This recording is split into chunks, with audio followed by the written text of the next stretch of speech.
Assalamualaikum warahmatullahi wabarakatuh. Pagi ini kita akan belajar di tema 7, subtema 3 di pembelajaran 2. Pembelajaran kali ini kita akan belajar seni rupa daerah Indonesia. Pada subtema sebelumnya, kita pernah menentukan arti kosakata pada teks. Kosakata yang digunakan pada teks bisa menambah pengetahuan kita. Setiap kosakata memiliki arti yang berbeda. Kali ini kita akan menentukan kembali arti kosakata yang terdapat pada teks. Sebelumnya, mari kita simak teks narasi sejarah berikut dengan seksama.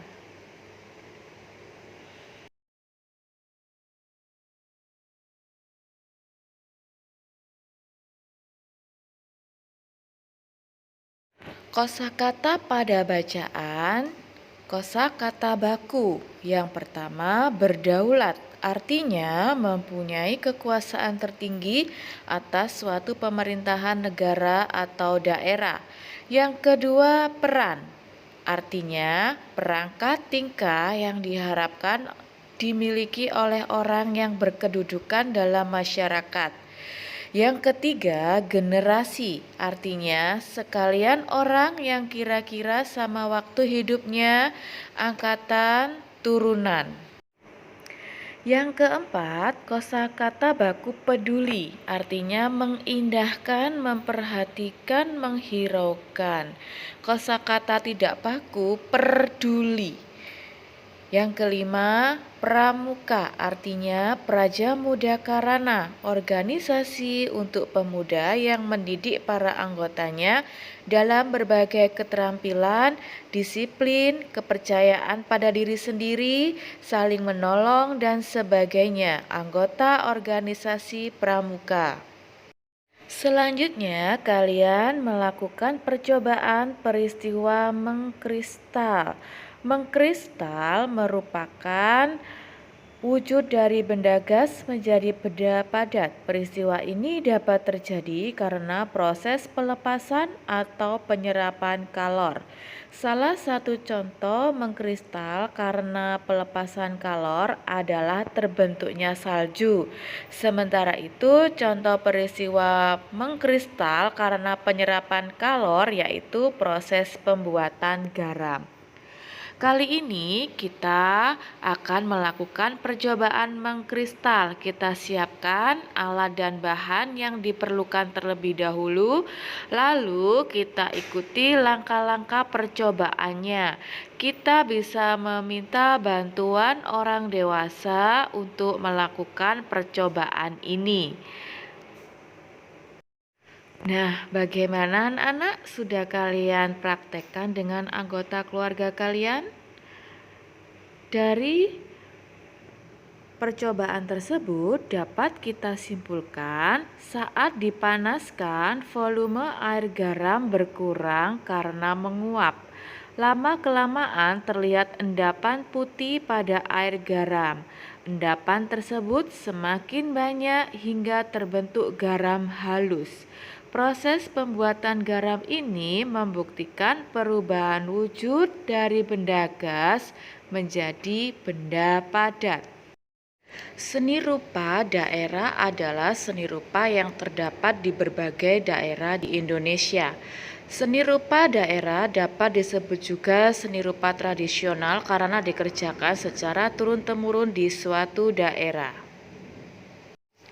Seni rupa daerah dapat berupa seni kerajinan, seni lukis, dan seni patung. Seni kerajinan meliputi seni tekstil, yaitu batik, tenun, dan songket, seni anyam, seni ukir, seni keramik. Hasil karya seni tekstil dan seni lukis berbentuk dua dimensi, yaitu memiliki ukuran panjang dan lebar.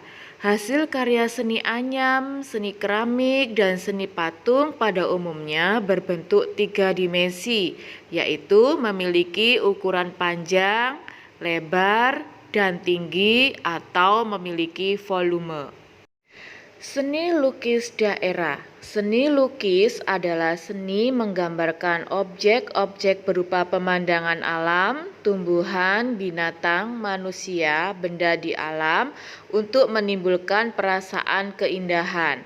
Seni lukis daerah mengandung nilai-nilai budaya yang berkembang di suatu daerah. Salah satu seni lukis daerah yang terkenal adalah seni lukis Kamasan dari Bali.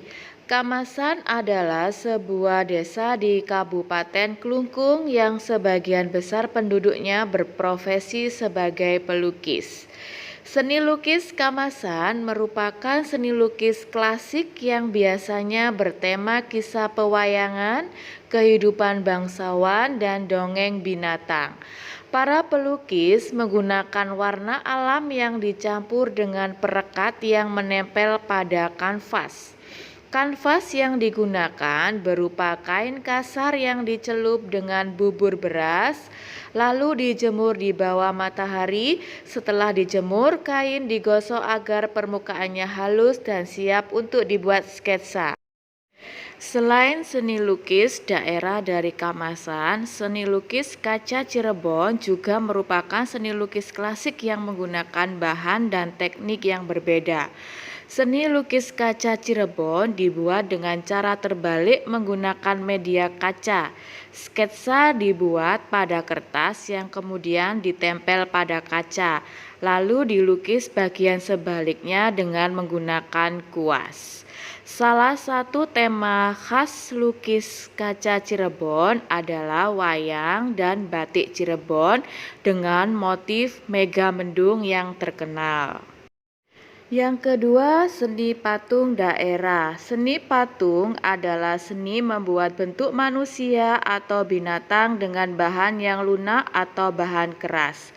Patung dari bahan lunak dibuat dengan teknik membentuk, sedangkan patung dari bahan keras dibuat dengan teknik meraut atau memahat.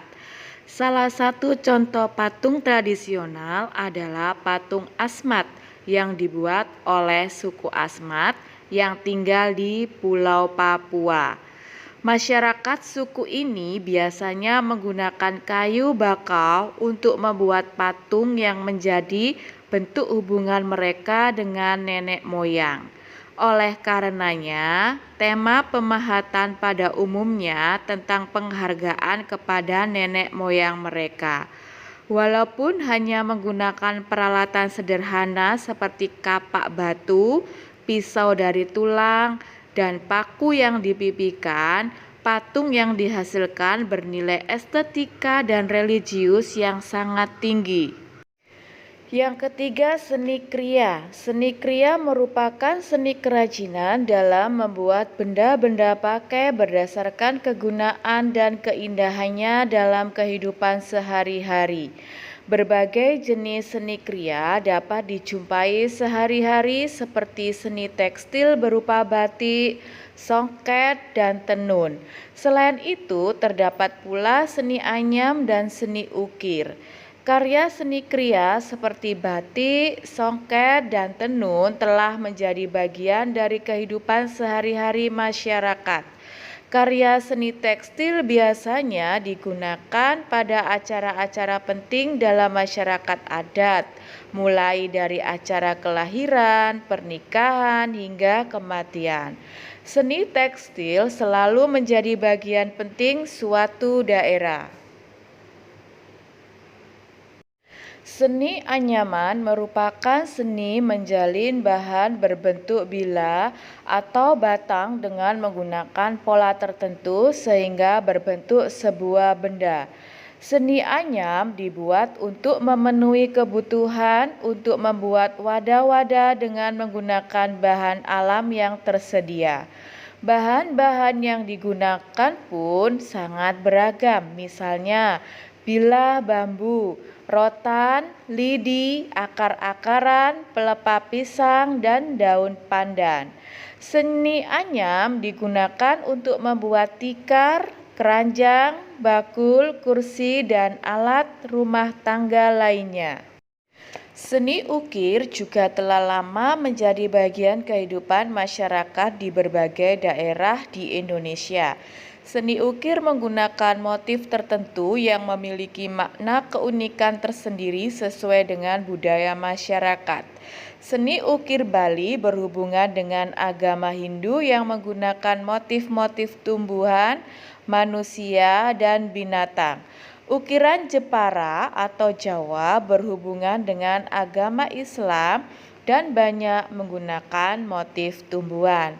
Oke anak-anak, sekarang isilah kolom yang ada di buku tema kalian dengan keterangan sesuai dengan jenis-jenis rupa daerah yang jenis-jenis seni rupa daerah yang dapat kamu temukan di daerah sekitar tempat tinggal kalian. Ini contoh seni kerajinan di daerahku, asal daerah Bali. Ciri-ciri jenis untuk seni tekstilnya, jenisnya batik Bali, kegunaannya sebagai bahan pakaian, bentuknya 2 dimensi, warna ada merah, biru, hijau, kuning, dan oranye. Motif hias, hewan dan tumbuhan. Bahan terbuat dari kain. Teknik pembuatan tenun dan cap. Yang kedua, seni anyaman mempunyai ciri-ciri jenisnya tikar dan tas. Kegunaan sebagai aksesoris, bentuknya 3 dimensi, warnanya putih, merah, hijau, oranye, dan merah muda. Motif hias berbagai motif seperti tumbuhan dan motif geometris. Bahan pandan, bambu, rotan, jerami, daun lontar, dan daun ata. Teknik pembuatan yaitu anyam. Yang ketiga, seni ukir pahat atau raut. Ciri-cirinya yaitu jenisnya topeng barong, kegunaan sebagai benda pajangan, bentuk 3 dimensi, warna paduan merah, hitam, kuning, dan putih. Motif hias barong, bahan kayu. Teknik pembuatan pahat dan ukir. Oke anak-anak, terima kasih. Wassalamualaikum warahmatullahi wabarakatuh.